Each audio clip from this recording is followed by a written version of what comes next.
ನೀವು ತಲಿ ಪಲಿ ಬಹಳ ಬಳಸಕ್ಕೆ ಹೋಗಬೇಡಿ. ಅದು ಸಮಸ್ಯೆಯನ್ನು ಮಾಡ್ತದೆ. ಬಹಳ ಸಲ ಬಹಳ ಬಳಸಬೇಡ್ರಿ ಅಂತ ಹೇಳೋದಿಲ್ಲ ಅವರು, ಬಹಳ ಬಳಸಕ್ಕೆ ಹೋಗಬೇಡಿ. ಜಗಳ ಆಗುವಷ್ಟು ಇದನ್ನು ಬಳಸಬೇಡಿ. ಸರಳಿಲ್ಲ ಇದು, ಅಷ್ಟು ಬಳಸಬಾರದು. ಯಾಕೆ ಅಂದರೆ ಕಾರಣ ಕೊಡ್ತಾರೆ. ಯಾಕೆ ಅಂದರೆ ನಮಗೆ ತಿಳಿದುಕೊಳ್ಳೋದದ ಈ ಜಗತ್ತಿನಲ್ಲಿ.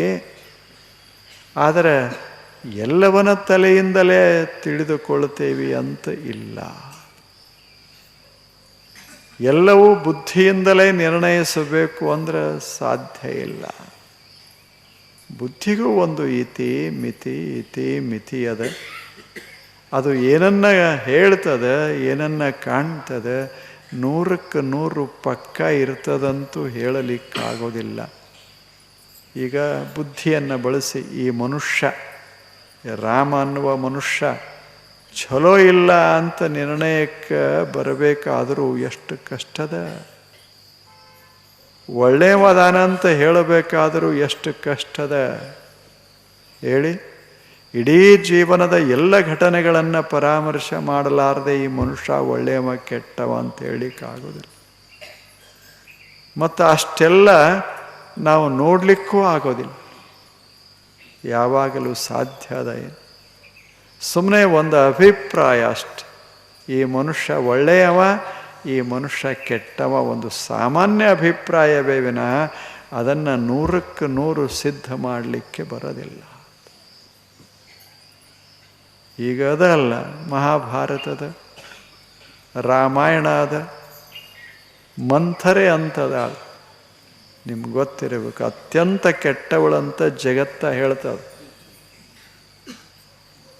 ಮಂಥರೆ ಎಲ್ಲೇನು ಸುಮ್ಮನೆ ಹೇಳಿ.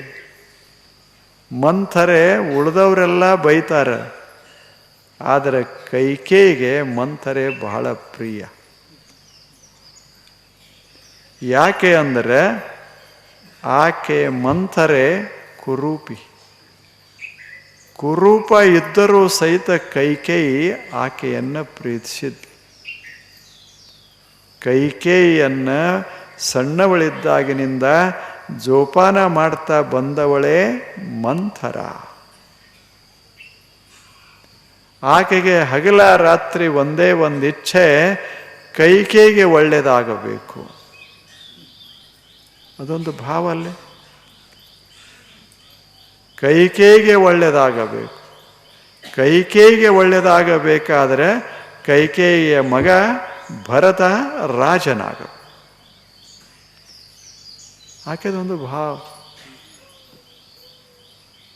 ಮಜಾ ಇಲ್ಲ. ಆ ದೃಷ್ಟಿಯಿಂದ ನೋಡಿದರೆ, ಕೈಕೇಯಿಯ ದೃಷ್ಟಿಯಿಂದ ನೋಡಿದರೆ ಮಂಥರೆ ಹಿತೈಷಿ. ಆದರೆ ಕೌಶಲ್ಯ, ಸುಮಿತ್ರ, ದಶರಥ ಅವರ ದೃಷ್ಟಿಯಿಂದ ನೋಡಿದರೆ ಅಲ್ಲ, ಹಿತೈಷಿ ಅಲ್ಲ. ನೋಡೋ ದೃಷ್ಟಿಕೋನಗಳು ಅಷ್ಟೇ. ಒಬ್ಬರಿಗೆ ಹಾಗನ್ನಿಸ್ತದೆ, ಒಬ್ಬರಿಗೆ ಹೀಗೆ ಅನ್ನಿಸ್ತದೆ. ನಿಶ್ಚಿತ ಹೀಗೆ ಅಂತ ಹೇಳೋದು ಬಹಳ ಕಷ್ಟದ ಕೆಲಸದ. ಇಬ್ಬರದು ಸರಿಯಲ್ಲೇ. ರಾಮ ಎಷ್ಟು ಒಳ್ಳೆಯ ರಾಮ ಎಷ್ಟು ಸಂತೋಷವಾಗಿ ಇದ್ದ. ಅವನಲ್ಲಿ ಶಕ್ತಿ, ಸಾಮರ್ಥ್ಯ, ಬುದ್ಧಿ ಏನೆಲ್ಲ ಇತ್ತು. ಇಂಥ ರಾಮ ದೊರೆಯಾಗಬಾರದೆ? ರಾಮನಂಥ ರಾಮ ಸ್ವಚ್ಛ ಜೀವನ ದೊರೆಯಾಗಬಾರದೆ ಹೇಳಿ? ಇಡೀ ರಾಮಾಯಣದ ತುಂಬ ನೋಡಿ, ರಾಮ ಎಂಥ ಸ್ವಚ್ಛ ಜೀವನವನ್ನು ಸಾಗಿಸಿದ. ಏಕಪತ್ನಿ ವ್ರತ ಅಂದರೆ ಏಕಪತ್ನಿ ವ್ರತ. ಎಷ್ಟು ಕೊನೆ ಕ್ಷಣದವರೆಗೆ ಹೆಂಡತಿ ಇಲ್ಲ, ಆದರೆ ಬದುಕಿದ. ಅವನದೊಂದು ಗುಣ, ಒಂದು ಗುಣ. ಮತ್ತು ಬೈಲಿಕ್ಕೂ ಬರ್ತದೆ, ಬರುವುದಿಲ್ಲ ಅಂತ ಅಲ್ಲ. ನೀವು ಬೇಕಾದ ಹೇಳ್ರಿ, ಅದಕ್ಕೆ ವಿರುದ್ಧವಾಗಿ ಮಾತಾಡಲಿಕ್ಕೆ ಬರ್ತದೆ ಈ ಜಗತ್ತಿನಾಗ. ಅದೆಲ್ಲ ನೋಡೋದು, ಬುದ್ಧಿ ಎಲ್ಲವನ್ನು ಇದಮಿತ್ತಮ್ಮಂತ ನಿರ್ಣಯಿಸೋದು ಕಷ್ಟ ಅದ. ಆದ್ದರಿಂದ ಏನನ್ನೇ ಒಬ್ಬ ವ್ಯಕ್ತಿಯ ಬಗ್ಗೆ ಹೇಳಬೇಕಾದಾಗ ನಾವು ಒಂದು ಮುಖದಿಂದ ಹೇಳ್ತೇವೆ ವಿನಃ ಎಲ್ಲ ಮುಖದಿಂದ ಆತ ಕೆಟ್ಟ ಅಥವಾ ಚಲೋ ಅಂತ ಸಿದ್ಧ ಮಾಡಲಿಕ್ಕಾಗಲಿಲ್ಲ. ಅದಕ್ಕೆ ಭಕ್ತಿಶಾಸ್ತ್ರಜ್ಞ ಹೇಳ್ತಾನೆ, ಅವಲಂಬನ ಭಾಳ ಮಾಡಬೇಡಿ ಇದರ ಮ್ಯಾಲ. ಇದರ ಬೆನ್ನ ಹತ್ತಿ ಹೋದರೆ ಯಾವಾಗ ಎಡುತ್ತೇವಿ, ಮುಗ್ಗುತ್ತೇವಿ, ಕೆಡಿಸ್ತೇವಿ, ಕಟ್ತೇವಿ, ಹೇಳಲಿಕ್ಕಾಗೋದಿಲ್ಲದ. ಒಂದು ಶಬ್ದ ನುಡಿದು ಬಿಡ್ತೇವೆ, ಅವೇನು ಕೆಟ್ಟ ಮನುಷ್ಯ ಅಂತ ಎಷ್ಟು ಧಾರಾಳವಾಗಿ ಹೇಳ್ತೇವೆ. ಏನು ನೋಡೇವ, ಕೇಳೇವ, ಈಗ ಅನ್ನೋದಲ್ಲೇನು ಈಗ ಯಾರ್ದಾರೆ ಬಗ್ಗೆ? ಈಗ ತಮಿಳುನಾಡು ಅವರೇನೆಲ್ಲ ಕೆಟ್ಟವ್ರೆ, ಮಹಾರಾಷ್ಟ್ರದವರು ಸರಿ ಇಲ್ಲ, ಅವರೆಲ್ಲ ಜಗಳಗಂಟ್ರು. ಇಡೀ ಮಹಾರಾಷ್ಟ್ರ ನೋಡೇವಿ ನಾವು, ಅಲ್ಲಿ ಜಗಳಗಂಟ್ರದಾರ. ಎಷ್ಟು ಜನರನ್ನು ಭೇಟಿ ಆಗೇವಿ, ಎಲ್ಲಿ ಅದಕ್ಕೆ ಆಧಾರ ಅದ? ಏನಿಲ್ಲ. ಸುಮ್ಮನೆ ಒಬ್ಬ ಅಂದ, ನಾನಂದೆ ಇನ್ನೊಬ್ರು ಅಂದರು, ಅನ್ಕೋತ ಹೋಗಿ ತಲೆಯಾಗ ಹೊಕ್ಕಿತು ಇವ್ರು ಕೆಟ್ಟ, ಇವ್ರು ಛಲೋ. ಎಲ್ಲಿವರೆಗೆ ಬಂತು ಅಂದರೆ, ಒಂದು ಮನೆ ಅಂತ ಇಟ್ಕೊಳ್ಳಿ, ಮನೆ ಎದುರಿಗೆ ಒಂದು ಛಲೋ ಗಿಡ ಬೆಳೆದಿರ್ತದೆ. ಪಾಪ ಇವ್ರು ನೀರು ಹಾಕಿರೋದಿಲ್ಲ, ಯಾರೋ ನೀರು ಹಾಕಿ ಅಥವಾ ತಾನೇ ಮಳೆಗಾಲದಾಗ ಹತ್ಕೊಂಡು ಬೆಳೆದು ನಿಂತಿರ್ತದೆ. ಆ ಬಳಿಕ ಇದು ಈ ಮನೆಗೆ ಆಗಿ ಬರುವುದಿಲ್ಲ ಅಂತ ಒಬ್ಬ ಹೇಳ್ತಾನೆ. ಮನೆಗೆ ಗಿಡಕ್ಕೇನು ಸಂಬಂಧ? ಎಷ್ಟು ವಿಚಿತ್ರ ಅಂದ್ರೆ ನಮ್ಮ ಜ್ಞಾನ ಯಾವ ಮಟ್ಟ ತಲೆ ಹೆಂಗೆ ಕೆಲಸ ಮಾಡಿಸ್ತದ. ವಿಚಾರ ಏನ್ರೆ ಬಂತೇನು? ಈ ಗಿಡ ಯಾರ ಮನೆ ಮುಂದದಾವ ಅವ್ರಿಗೆ ಮನೆಯೊಳಗೆ ಸಮಾಧಾನ ಇರೋದಿಲ್ಲ. ಮತ್ತು ಗಿಡನೇ ಇಲ್ಲದವರು ಮನ್ಯಾಗ ಸಮಾಧಾನ ಇಲ್ಲದೆ ಇರುವುದಲ್ಲ. ಯಾವ ಸಂಬಂಧ ಇಲ್ಲದೆ ಇದ್ದರೂ ಸಹಿತ ತಲೆ ಏನು ಮಾಡ್ತದ? ಹೊಂದಿಸ್ತದ. ಅವ್ರ ಮನೆ ಮುಂದೆ ಗಿಡ ಇತ್ತು, ಅದಕ್ಕೆ ಅವ ಸತ್ತ. ಏನಿದೆಲ್ಲ? ಯಾವಾಗ ಸತ್ತ? 98ಕ್ಕೆ ಸತ್ತ. ಅಷ್ಟು ವರ್ಷ. ಅದಕ್ಕೆ ಇದನ್ನು ಗಿಡ ಕಡೀರಿ. ಮತ್ತು ಎಷ್ಟು ವರ್ಷ ಬದುಕೋದು? 98 ಬದುಕ್ಯಾನ, ಇನ್ನೆಷ್ಟು ವರ್ಷ ಬದುಕೋದು ಹೇಳಿ? ಅದು ಗಿಡ ಅಂತೂ ಅವ ಅಂತೂ 98 ವರ್ಷ ಬದುಕ್ಯಾನ. ನಾನು ಅವನು ನೋಡ್ಕೋತ ಬಂದೇನಿ, ಒಂದು ದಿವಸ ನೀರು ಹಾಕಿಲ್ಲ ಅವ. ಆದ್ರೆ ಅವಾಗೆಲ್ಲ ಸುಖ ಕೊಟ್ಟವ ನಾನೇ. ನಾನು ನೆಳ್ಳಾಗ ಬಂದು ಆರಾಮಾಗಿ ದಿನಾಲು ಕುಂಡಿರ್ತಿದ್ದ. ನೆಳ ಕೊಟ್ಟೇನಿ, ಆದರೆ ಅವ ಮಾತ್ರ ನನಗೆ ಏನು ಮಾಡ್ದ? ಇದ ನನ್ನ ಸಾವಿಗೆ ಕಾರಣ ಅಂತ ಹೇಳಿ ಬಿರುದು ಕೊಟ್ಟ. ಏನಿದು? ಇದು ಬುದ್ಧಿ. ಹಿಂಗೆ ಪ್ರತಿಪಾದನೆ ಮಾಡ್ತೇವಲ್ಲ, ಎಲ್ಲರೂ ಒಪ್ಪಬೇಕು. ಹಂಗೆ ಆಗಿಂದಾಗ ಗಿಡ ಕಡಿಸ್ಬಿಡ್ತು.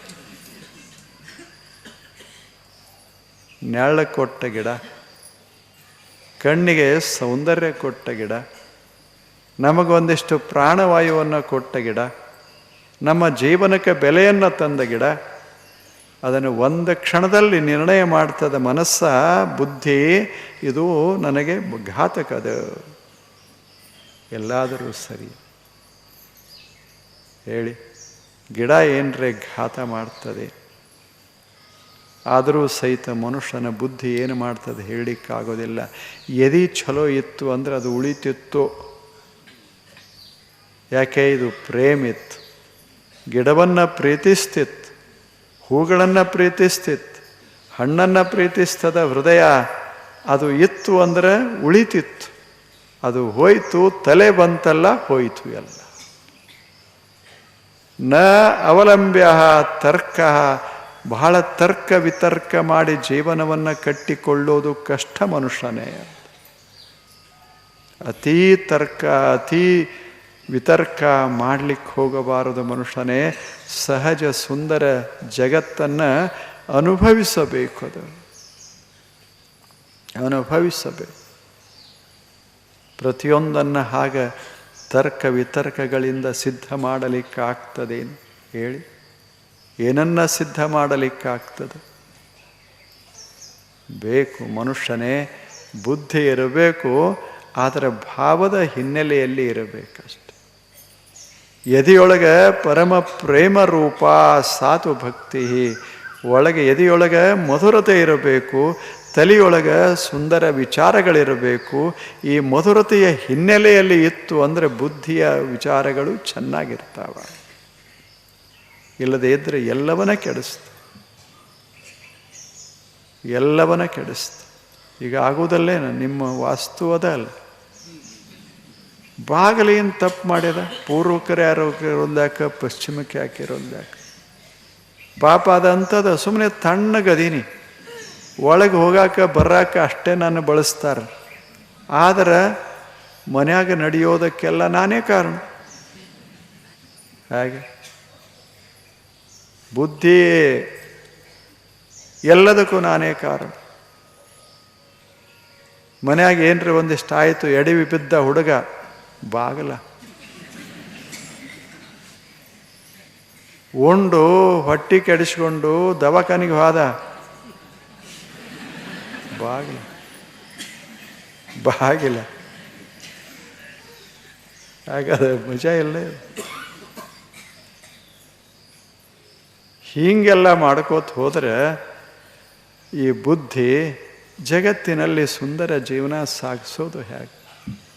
ಅದು ಬಾಗಿಲಂತದ, ನಿನಗೆ ಬೇಡಾತು ಮುಚ್ಚು, ಇಲ್ಲಿ ಹಯ ಬೇಡ, ಮತ್ತೊಂದು ಬಾಗಿಲ ಹಾಕ್ಕೋಬೇಕ. ಏನದೆಲ್ಲ? ಅದರ ಅರ್ಥ ವಾಸ್ತು ಸರಿ ತಪ್ಪದ ಪ್ರಶ್ನೆ ಅಲ್ಲ, ತಲೆಯ ಕೆಲಸ ಹಿಂಗದ ಅಂತ. ಎದೆ ಇದ್ದ ಮನುಷ್ಯ ಅದನ್ನ ಯಾಕೆ ಮಾಡಕ್ಕೆ ಹೋಗ್ತಾನೆ? ಪ್ರೀತಿಸ್ತಾನೆ. ಒಂದು ಗುಡಿಸಲಿದ್ರೇನಾಯಿತು? ಇದು ನಮ್ಮ ಗುಡಿಸಲ, ನಾನು ಕಟ್ಟಿದ ಗುಡಿಸಲ, ಎಷ್ಟು ಆನಂದವಾಗಿ ಬದುಕೇನಿ, ಮಸ್ತದ ನನ್ನ ಗುಡಿಸಲ ಅಂತ ಹಾಡ್ಕೋತ ಕೂತಿರ್ತಾನೆ. ಒಳಗೆ ಇವ ಚಿಂತೆ ಮಾಡ್ಕೋತ ಕೂತಿರ್ತಾನೆ, ಈ ಬಾಗಿಲ ಎಂದು ತೆಗಿಯೋದು? ಬಾಗಿಲಕ್ಕೇನು ದಿಕ್ಕ ಪಕ್ಕ ಇರ್ತವೆ, ಸುಮ್ಮನೆ ಒಂದು ದಿಕ್ಕ ಅಂತ ನಾವು ಅಂತೇವಿ. ಹೊಂದಿಸ್ಕೊಳ್ಳೋದು ಮಾಡೋದು ನಮಗೆ ಯಾವುದು ಹಿಡಿಸ್ತದ ಮಾಡೋದದ. ಆದರೆ ಅದನ್ನು ಅದರ ಮೇಲೆ ಹಾಕಿ ನಮ್ಮ ಜೀವನ ಕೆಟ್ಟಿತು ಅಂತ ನಾವೇನು ಶುರು ಮಾಡ್ತೇವಲ್ಲ, ಇದು ತಲೆ ಕೆಲಸ. ಹೃದಯದ ಕೆಲಸ ಅಲ್ಲ. ಹೃದಯ ಅದ್ಭುತವಾಗಿತ್ತು. ಈಗ ಅನ್ನೋದಲ್ಲೇನು, ಸಾಕ್ರೆಟಿಸ್ ಒಂದು ಕತೆ, ಅದನ್ನು ಬಿಟ್ಟು ಬೇಡ. ಒಬ್ಬ ಹುಡುಗ ಇರ್ತಾನೆ, ಲಗ್ನ ಆಗಿರ್ತಾನೆ, ಅದು ಸರಿ ಅನಿಸೋದಿಲ್ಲ ಅವನಿಗೆ.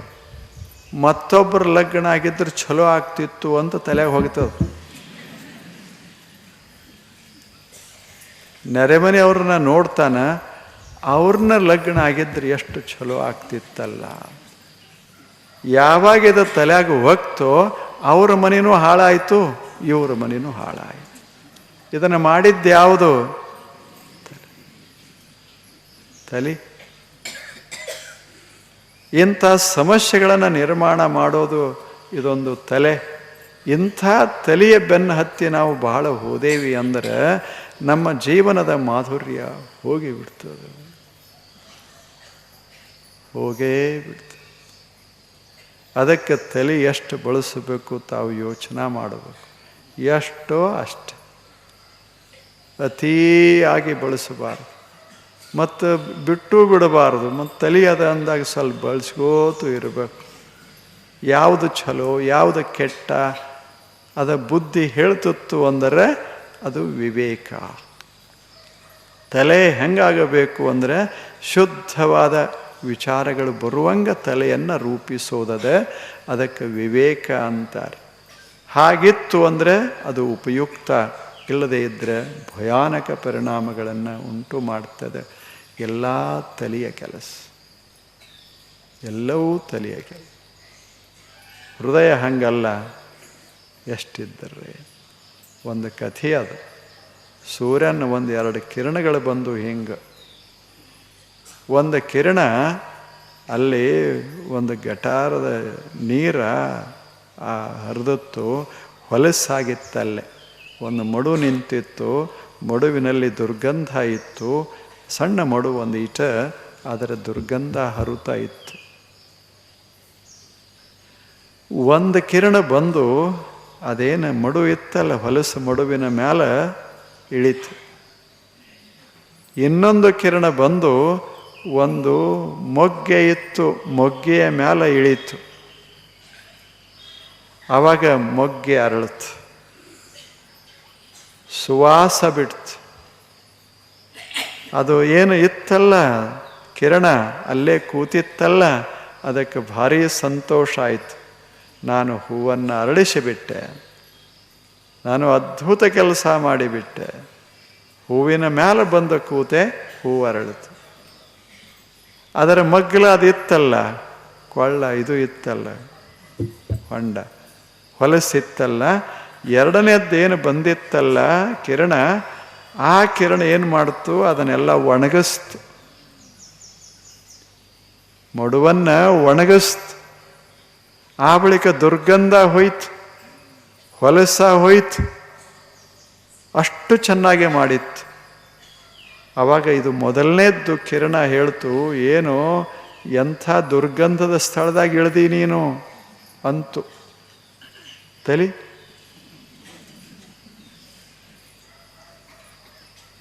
ನಾ ನೋಡು ಎಂಥ ಅದ್ಭುತ ಸ್ಥಳದಲ್ಲಿ ಇಳ್ದೇನೆ, ಏನು ಹೂವ, ಎಂಥ ಮಧುರ ಅಂತ. ಅವಾಗ ಎರಡನೇದ್ದು ಹೇಳ್ತು, ಚಲೋ ಇದ್ದದ್ರಾಗ ಇಳ್ದಿ, ನಾನು ಕೆಟ್ಟದ್ರಲ್ಲಿ ಇಳಿದು ಚಲೋ ಮಾಡೇನಿ, ಗೊತ್ತಿರಲಿ ನಿನಗೆ. ಯಾವುದು ಒಂದಕ್ಕೆ ಹಿಡಿಸ್ಲಿಲ್ಲ, ಕೆಟ್ಟದ್ದು ಅಂತ. ಕೆಟ್ಟದ್ದನ್ನು ಹೋಗಿ ಸುಂದರ ಮಾಡಿತ್ತು. ಯಾವುದು ಕಿರಣ, ಅದೇ ಕಿರಣ.